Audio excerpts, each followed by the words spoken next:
Have you ever heard the saying, "You are what you eat"? Well, it's true. What we eat impacts our mood, sleep, brain power, and our general health. When you shop well at the grocery store, you can eat well and give your body the nutrients it needs to live a longer, healthier life. This video will help you write a balanced grocery list, provide tips for grocery shopping, show you where to store your foods in the fridge, and even share some tricks for healthy meal planning. The first thing you want to do before you go to the grocery store is look to see what you already have. Check your fridge and pantry for things left over from the last grocery trip and plan your meals around those ingredients. For example, maybe you have cooked fish and cabbage on hand, so then you can purchase tortillas for easy fish tacos.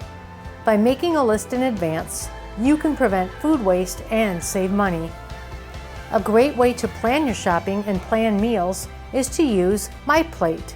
A well-rounded meal includes at least 3 major food groups, which can be very difficult to do if you don't have foods from all the food groups on hand. It can be helpful to draw the MyPlate image, or you can download a blank grocery list from our website, livewellsiouxfalls.org, and fill in your grocery list by category. This makes it easy to see what you are commonly eating and what you might be missing in your diet. Notice that half of your grocery list should be fruits and vegetables, and slightly more vegetables than fruits. If you get stuck, don't worry. For example, if you can't think of a single fruit that sounds good when you are writing your list, just make a star or two to remind you that you need something but aren't sure what yet. Then, if strawberries and oranges are on sale when you get to the store, you can save time on your grocery list and money on your grocery bill.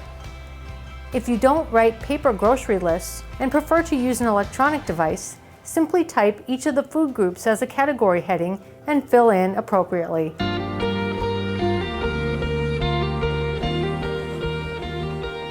At the store, stick to your list. This will help you stick to your budget and will minimize impulse purchases that are often highly processed and unhealthy foods.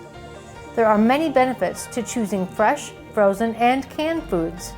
Having a variety will help you stretch your food dollars and avoid running out of healthy foods.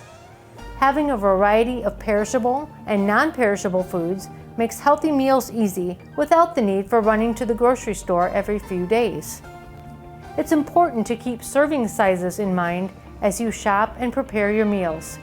Here are some guidelines for you. When you're at the store, you can use your hand to help estimate serving sizes. For example, make a fist. That is about 1 cup. And the palm of your hand, size and thickness, is a good reference for about 4 ounces of protein. Use labels at the store to help you choose foods that have a healthy balance of calories and other nutrients. Look at the serving size and servings per container. In general, a good snack is usually about 100 calories or less, and healthy meals average about 500 calories. Please note that everyone's nutritional needs vary. To determine a daily calorie target, it is a good idea to talk with your healthcare provider or a dietitian who knows your specific health history. Now that you made it through the grocery store, it's time to put all of your food away at home. Foods last much longer if they are stored properly. Check to make sure your fridge is set to 34 degrees Fahrenheit. If your fridge uses symbols or words rather than degrees to indicate temperature, investing in a fridge thermometer can help you adjust the temperature and may help you reduce food waste and save money. The back of the fridge, especially the top shelf and the bottom shelf, are typically where the coldest air is circulated most frequently. The door is where you see the highest temperature fluctuations and is the warmest part of the fridge. In addition to temperature, think of leaks, drips, and spills. Those are bound to happen no matter how careful we are. Ready-to-eat foods should be on the top shelves, and foods that need to be cooked, especially meats, need to be at the bottom of the fridge. These foods should also be wrapped or contained on a plate or in a dish with edges to contain any leakage. So what goes where? The top shelf is for things that can be eaten straight out of the fridge or added to other foods to make a meal or snack. The middle is where you want to put things like leftovers, as well as foods like eggs or cheese. Be sure to put raw meats, fish, and dairy products on the bottom shelf. Fish should be eaten as soon as possible or frozen, as it spoils quickly even in the coldest area of your fridge. Your refrigerator likely has a vegetable crisper drawer. This drawer serves a purpose. It maintains a slightly higher humidity to keep vegetables and herbs fresh longer, so store your produce here. When storing foods in the drawer, put butter and frequently used cheeses on top. You can store eggs here as long as you use the full carton within 2 weeks.